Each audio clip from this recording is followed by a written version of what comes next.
Bonjour mesdames, merci d'avoir accepté notre invitation pour parler des siestes aujourd'hui. Donc, Geneviève Forêt, professeure à l'Université du Québec en Outaouais, et Rachel Pétrin, étudiante au doctorat en psychologie. Merci. Puis, Madame Pétrin, je sais que les siestes, ça fait pas si longtemps là, qu'on fait des thèses de doctorat là-dessus. Ça fait peut-être, du moins pour les enfants. Il y a une dizaine d'années, là, on s'intéresse de plus en plus justement au sommeil de jour. Puis vous avez fouillé la littérature beaucoup dans le cadre de votre doctorat, de vos études. Et puis, est-ce qu'il y a quelque chose qui ressort là, que vous auriez envie de partager plus avec les parents? Un point important qui fait référence au fait que c'est vraiment la durée, le 10 à 13 heures est applicable à la journée, donc sur 24 heures, donc ça inclut les siestes. C'est qu'il ne faut pas que la sieste vienne priver ou affecter le sommeil nocturne de l'enfant.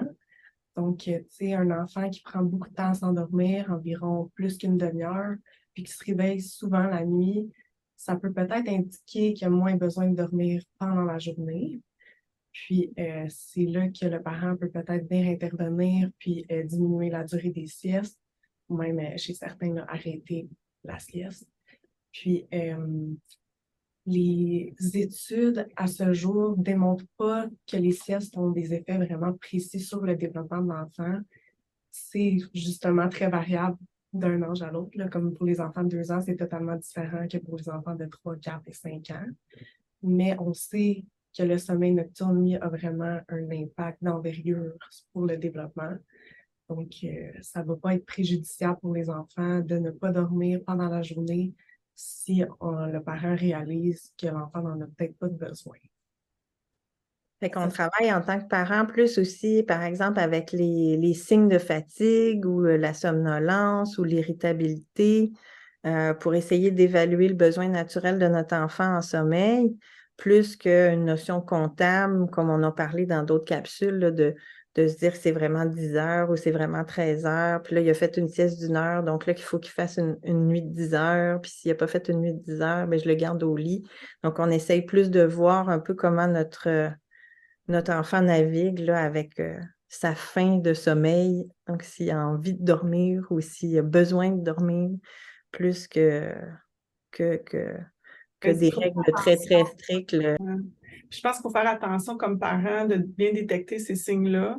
Souvent, les parents ont de la difficulté à détecter des signes de tempérament difficiles avec des signes de non-fatigue le soir. Donc, un enfant au coucher qui veut juste étirer le moment du coucher, qui veut une autre histoire, un autre grattage, un verre d'eau, etc., puis qui parle, puis qui se raconte des histoires dans son lit. Des fois, on peut voir ça comme un enfant qui est difficile, puis qui veut juste pas aller se coucher.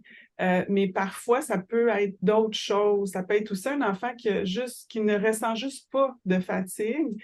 Puis il faut des fois sortir un petit peu de notre rôle de parent frustré qui veut que son enfant se couche parce que nous, on a notre charge parentale aussi. Puis donc, il faut essayer de comprendre des fois que, ben oui, ça se peut qu'on a un enfant qui veut juste pas se coucher. Malgré des signes de fatigue, mais ça se peut aussi que notre enfant ne présente juste pas des signes de fatigue parce qu'il a tout simplement trop dormi pendant la journée et Mm. que là, lui est en train d'avoir des stratégies parce qu'il veut juste passer le temps parce qu'il s'endort pas. Donc, comme adulte, on fait ça aussi. Le soir, on occupe notre temps jusqu'à ce qu'on se sente somnolent pour aller se coucher. Mm. Ben, notre enfant est en train de faire les mêmes stratégies. Donc, ce que Rachel dit, c'est ça, c'est qu'à partir du moment où la sieste interfère avec le sommeil nocturne, c'est là, comme parent, qu'il faut se poser la question, est-ce que finalement mon enfant a vraiment besoin de dormir le jour? Puis là, on peut commencer à diminuer ces siestes-là. Puis, je pense que ce que Rachel a dit qui est super important de retenir aussi, puis souvent les parents nous vont nous aborder avec ça, c'est que les études ne montrent pas que c'est préjudiciable pour un enfant de ne pas faire de sieste.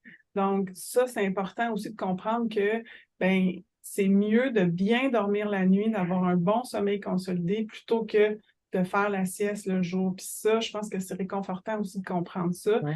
plutôt suivre le besoin de l'enfant. C'est ça que la science nous dit. Ben, on s'adapte aux besoins d'un enfant, puis on dort. On fait la même chose chez un adulte. ben c'est mieux d'avoir une bonne nuit de sommeil plutôt que de dormir tout bout de champ pendant la journée. On sait tous ça que ben, de dormir 5 heures la nuit puis faire une grosse sieste le jour, c'est pas nécessairement ça qui est le plus optimal. Ben, c'est la même chose pour les enfants. Donc, je pense que c'est ça qui est à retenir. Super. C'est très rassurant, c'est très clair, merci. Et puis, ben, on va suivre vos études puisque la sieste est au cœur de vos préoccupations. Donc, on retient, on cherche Rachel Pétrin dans les prochaines années et on suit Madame Geneviève Forêt de l'Université du Québec en Outaouais. Merci.